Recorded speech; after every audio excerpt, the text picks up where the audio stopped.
ఈ వీడియోలో మనం కట్ వర్క్ హ్యాండ్స్ కోసం ఫస్ట్ క్యాన్వాస్ తీసుకోవాలి. 2 ఇంచ్ వెడల్పుతో హ్యాండ్కి సరిపోయేంత. ఫస్ట్ హెచ్చు తగ్గులు లేకుండా ఒక లైన్ డ్రా చేసుకోవాలి. తర్వాత 1 ఇంచ్కి ఒక 2 గీతలు తక్కువ ఉండేలాగా ఇంకొక లైన్ డ్రా చేసుకొని ఇలాగా ఒక క్యాప్ తీసుకోవాలి.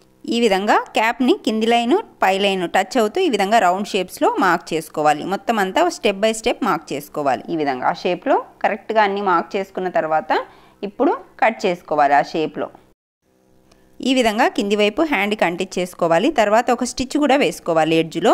ఇలా యాడ్ చేసుకున్న తర్వాత హ్యాండ్కి రైట్ సైడ్ పైన వైపు పెట్టుకొని లైనింగ్ దానిపైన పెట్టుకొని ఇప్పుడు మనం ఏదైతే షేప్లో కట్ చేసామో ఆ షేప్ వెంబడి కుట్టు వేసుకుంటూ రావాలి. ఇలాగా క్యాన్వాస్ పక్కగా కుట్టు వేసుకుంటూ రావాలి మొత్తంగా. ఇలా కుట్టు వేసుకున్న తర్వాత కింది వైపు 1/4 ఇంచు మాత్రమే క్లాత్ ఉంచేసి అదే షేప్లో మొత్తంగా కట్ చేసుకొని ఘాట్లు పెట్టుకొని తిరగేసి ఐరన్ చేసేసుకోవాలి మొత్తంగా ఈ విధంగా.